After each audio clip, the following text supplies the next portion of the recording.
Hello, my name is Lydia Flowers, and I'm covering the Arkansas Supreme Court of the board.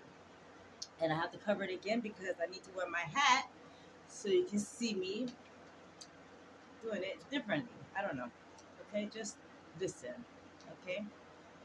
First, let's cover the internal feuds and the court power struggles. The Arkansas Supreme Court is engaged in a public power struggle over who has the ultimate authority to make administrative decisions for the institution. When Chief Justice Karen Baker replaced three members of the state judicial discipline and disability commissions, which is handling several complaints against her and other members of the court,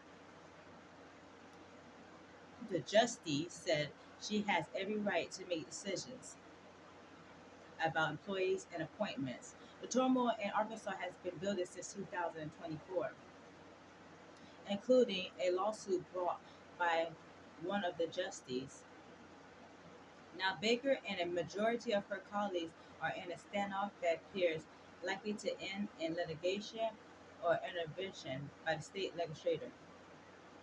So now is about Amendment 80, Section 4 of the state constitution. The Supreme Court shall exercise general superintending control over all courts of the state and may temporarily assign judges with their consent to courts or divisions. Other than that, they were elected or appointed. These functions shall be administered by the Chief of Justice or appointed. I meant by Chief of Justice. You see, the handwriting is messy, so I'm trying to read it. Okay, my handwriting. I had to read my own handwriting.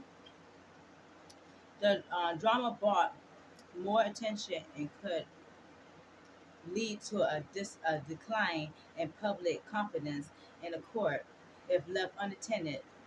Davis, the political scientist, said.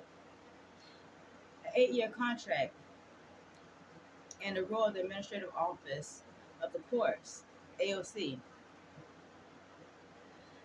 Okay. In December, right before Chief Justice Karen Baker took office, five members of the Supreme Court negotiated an 8-year contract extension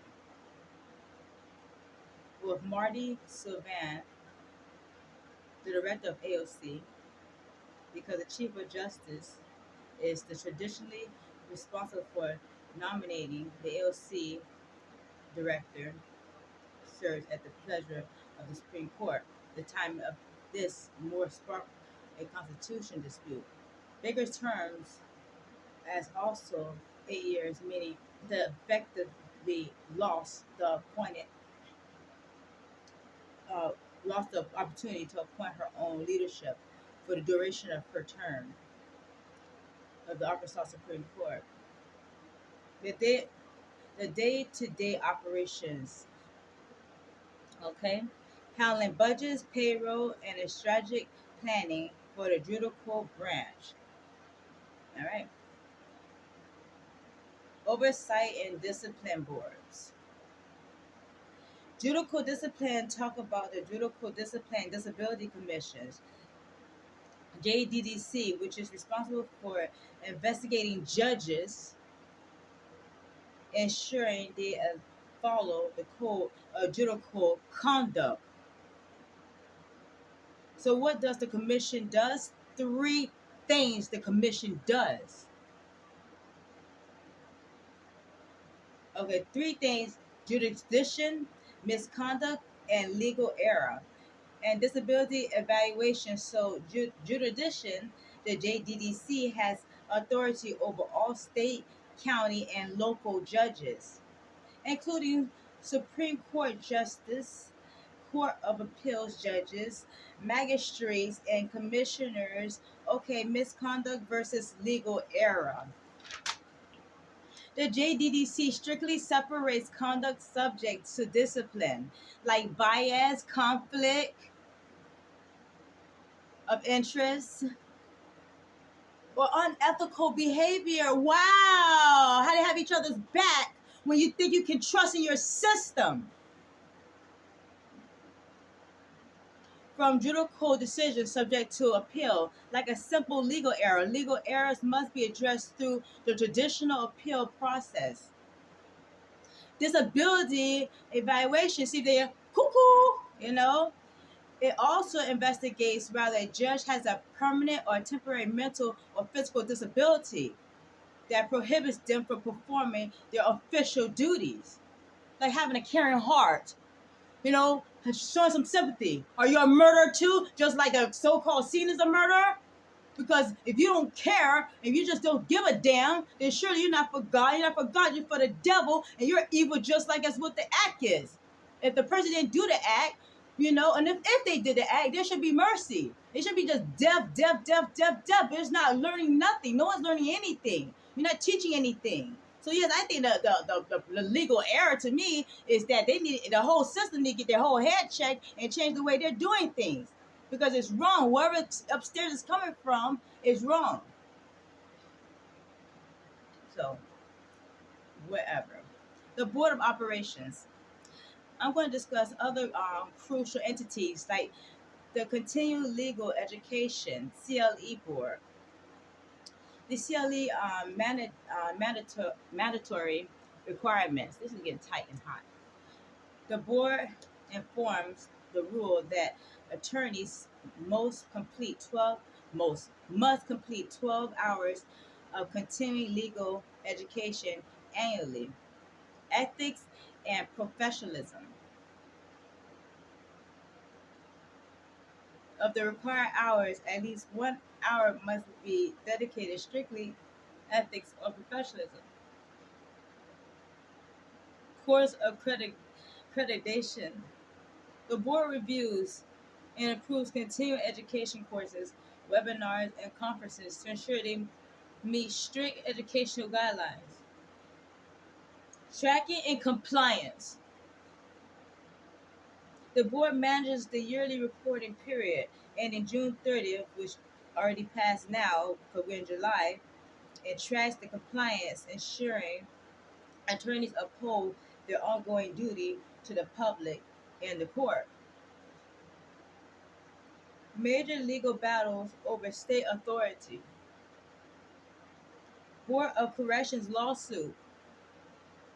Legal battle over executive overreach effectively ended when the governor secured a board majority and settled the lawsuits, conceding defeat in its challenge to laws shifting prison authorities. Meanwhile, the Arkansas Supreme Court dismissed appeals surrounding controversial special elections dates, concluding a bitter standoff between the executive and judiciary branches. You got me all emotional. It's just so fucked up how the system is. Excuse my French. Special election disputes and executive judicial tension. The core issue. Now we're hitting to the core. A dispute regarding the timing of special elections to fill legislative vacancies. When vacancies occurred in Senate District 26 and House District 70, Governor Sanders scheduled the special elections months later, citing a clause in state law that allows delays if burdensome. Judicial pushbacks. Voters and advocates sued, arguing that state law dictates special elections must be held as soon as possible, and that the governor's extensions delays intentionally stripe representation. Dismissals and outcome. Pulaski County judges struck down the governor's timelines and forced her to hold the special elections earlier. The governor appealed to the Arkansas Supreme Court, but judges declined to pause the lower court orders, rendering, rendering the governor appeal moot and leading to the eventual dismissal of the lawsuit. Last thing I'm covering is the recent Supreme Court ruling, voter ID and registration, the wet signatures debate. Okay, that's it. All right. The Arkansas conflict. The State Board of Election Commissioners mandate that residents provide a physical wet signature and ink on voter registration forms, a rule that effectively bans online registration tool used by groups like Get Loud Arkansas and the appellate decisions. The U.S. Court of Appeals for the Eighth Circuit affirmed an injunction blocking this rule, citing that signature types are not material to assessing voter qualifications. U.S. Supreme Court escalations, unwilling to accept the lower court. This is not funny. I'm having mixed emotions in this, so I'm sorry I have to interrupt myself. I'm having mixed emotions because this is crazy. Like the whole thing. Let me just finish. Okay. I'm willing to accept the lower court decisions. The state election board voted to escalate the dispute to the U.S. Supreme Court, petitioning for a right of certiorari to review the legality of the ban.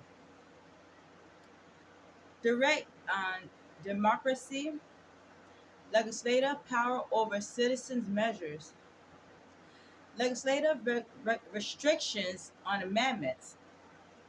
State Supreme Courts have increasingly evaluated the balance of power between direct citizen led ballot measures and state legislatures. For instance, high profile rulings such as those monitored by voting rights groups and state. Okay, the medical marijuana proceeding. In 2016, Arkansas voters passed a constitutional amendment legalizing medical marijuana. Subsequently, the state legislature passed nearly 30 alterations limiting the amendment's scope. The Supreme Court ruling. Two medical marijuana companies sued, arguing that the State General Assembly lacked the authority to alter voter approved constitutional amendments. In a sweeping decision, the Arkansas Supreme Court ruled that lawmakers do indeed have the power to amend or even repeal citizen pause measures with 2/3 majority vote. Last but not least, broader impacts. The overturn a 74-year-old precedent that had previously shielded citizens initiated amendments from legislative overreach. This shift empowers lawmakers to amend not just the medical marijuana laws, but other voter approved constitutional amendments without putting those changes on a statewide ballot. So I covered again the Arkansas Supreme Court, the board officially with this hat. And I'm sorry about the emotions, but I'm keeping it real, and which is rare because no one keeps it real these days. But I'm keeping it real.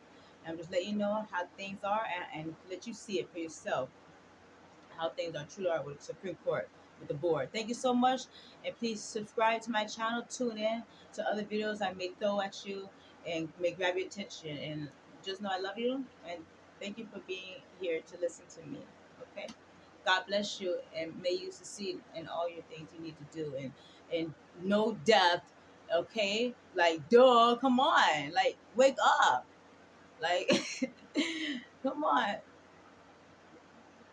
I love y'all. Bye.